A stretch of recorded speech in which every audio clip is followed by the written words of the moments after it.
Marriage can be tough, but don't worry. I've got your back with the ultimate marriage check.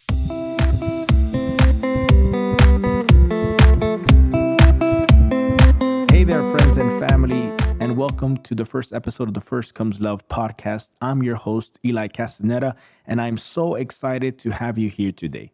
If this is your first time tuning in, make sure to hit that subscribe button because this podcast is all about helping you navigate relationships, especially if you're on the journey towards marriage.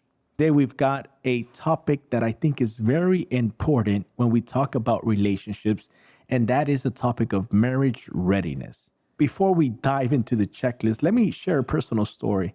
You see, if you're anything like me, you grew up with parents that were always concerned about whether I was choosing the right person for the rest of my life.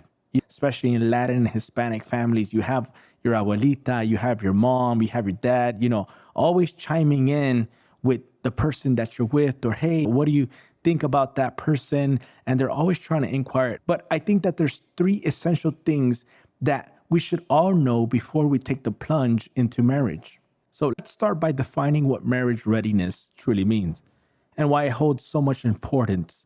In a nutshell, marriage readiness is about being well prepared on various fronts before embarking on the beautiful journey of marriage. I'll say it again. It's about being well prepared on various fronts before embarking on the beautiful journey of marriage. Yes, marriage is beautiful.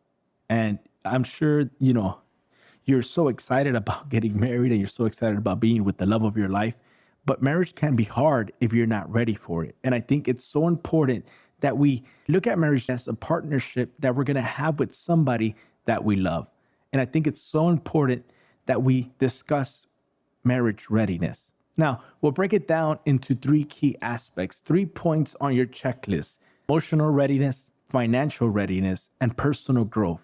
Once again, that's emotional readiness, financial readiness, and personal growth.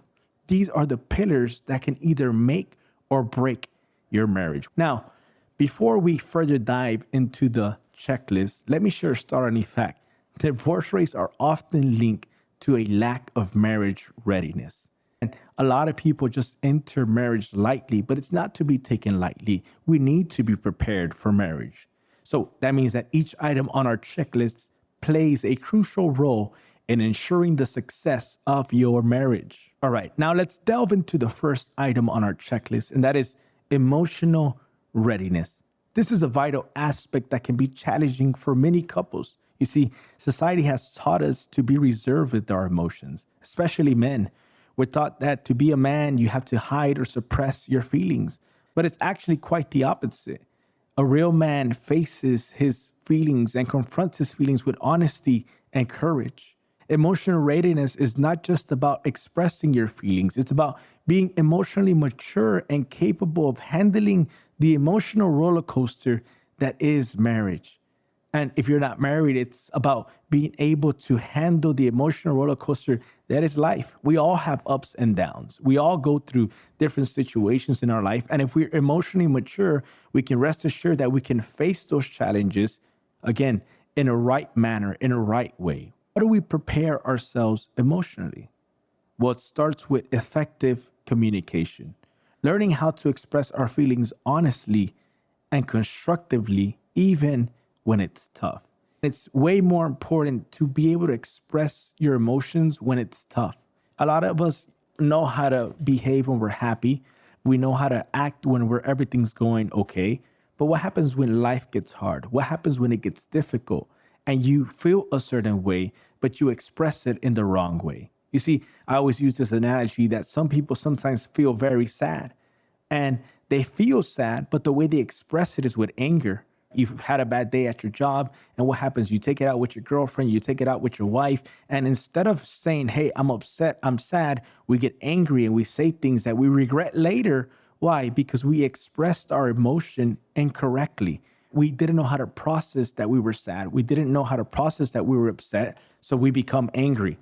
So I struggled with this myself going into the first years of my relationship. Didn't know how to express myself, but over time, I learned how important it is to articulate your emotions. You see, as a person that is always thinking, It's so hard to actually say what's on your mind. And you would think that it's super easy with all the thinking that we do, right? And sometimes I say I have smoke coming out of my head for so much thinking, but in reality, sometimes we're caught up in our words because we don't know how to express that. And that takes emotional maturity. It takes you being able to say, you know what, I'm going to communicate. I'm going to say how I actually feel. Hey, that bothered me. I didn't like that you said that. This is why. And being able to process and analyze your feelings. So check yourself and say, am I emotionally ready to deal with another person? Because a lot of people start dealing with a partner and they're not emotionally ready to deal with another person. So then that's where the conflict and the arguments come up and you're never happy. You're having a fight every single weekend. Why? Because you don't know how to communicate your emotions correctly. So the first thing is have and be emotionally ready. It's about maturing. It's about communicating your feelings in a constructive and positive way. Now, let's shift our focus to the second item on our checklist, and that is the item of financial readiness. Here's the truth. Money matters, and it's a leading cause of stress in many marriages. You see, love might not be about the money, but financial literacy can be a marriage saver. And I know some people would say, well, love conquers all. But trust me, love plus financial know-how conquers even more. Financial stability and communications are the bedrock of a strong marriage. And again, I'm telling you, now I get it. Money can be a taboo topic, but I encourage you to break that silence. Whether you're in college or already navigating the workforce, start building your financial literacy now. Don't wait till you get married. It's so much harder once you're married. It's so much harder to learn how to make a budget. It's so much harder to start having those discussions once you're in the line of fire, once you are struggling with your bills, once you're struggling with your job. So start learning about your finances now that you don't have that responsibility to somebody.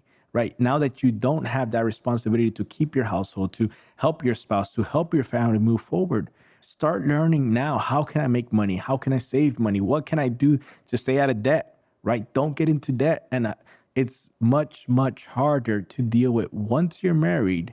But if you start now, you say, you know what? I want to get some financial literacy. I want to make sure that I'm educated in money. I want to make sure that I know how to control my finances. You're going to be way, way better off. Before we move on, if you've been finding value in this podcast so far, I'd like to invite you to like, share, and subscribe. Your support keeps these episodes coming. And honestly, if you're still watching, thank you for watching this far. All right, so let's wrap up our checklist with the most vital item. And I saved this for last because I think there's nothing more important than personal growth, right? Personal growth is going to help you with the other two items. If you can have growth in your life, I'm telling you, this is a game changer. Personal growth is all about maturing, evolving, and becoming the best version of yourself. And I know we're surrounded by a lot of positive talk, and I know we're surrounded by a lot of personal growth guru, and I don't want to be a personal growth guru. That's not what this channel is about. But I do want to tell you that personal growth is very, very important. And I can't emphasize this enough. Immaturity can be a marriage killer. And we've all seen adults behaving like teenagers, and it's not a pretty sight. It's not something that we look with admiration, right? Personal growth means taking responsibility for our actions and growth journey. No one is responsible for you. If you're a man, you're not looking for somebody to mother you, because at the end of the day, you are responsible for your growth. If you don't take that responsibility of growing in your own life, no one can do that for you. Things that were okay when you were in high school, there's some things that were okay when you were 16, 17 years old.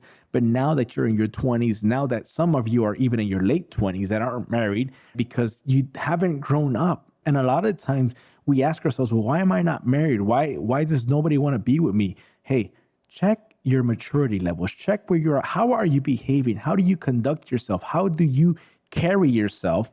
That has a lot to do with your marital status. Again, a lot of relationships don't succeed because there's a lack of maturity. There's a lack of commitment from either end of the party. So check yourself on how you're doing with personal growth. So how do you grow?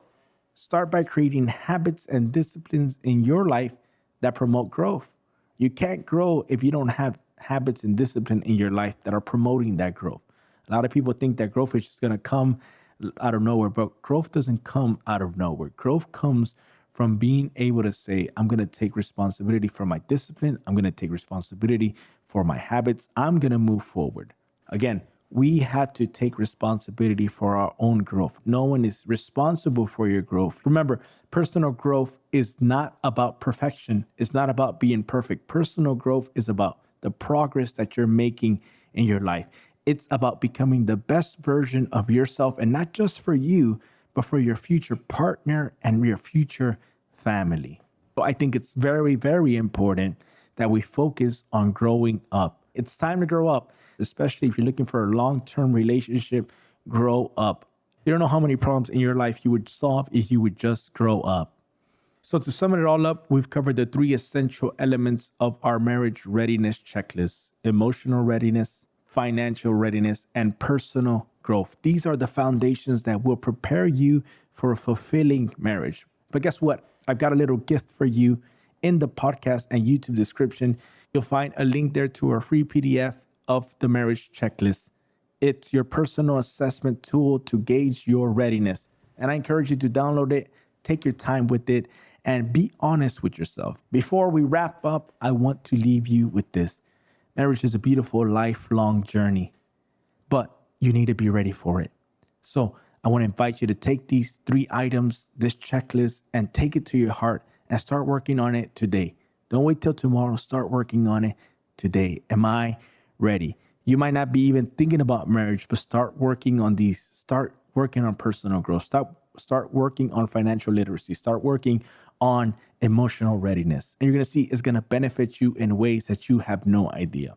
I appreciate each and every one of you joining me on this first episode of the First Comes Love podcast. Remember to hit the like button, share your thoughts in the comments, and subscribe to the First Comes Love podcast for more relationship insights. And hey, let's keep the conversation going. I'd love to hear your thoughts, your stories, your tips that you might have about marriage readiness in the comments below. Thank you so much for being a part of this episode of First Comes Love.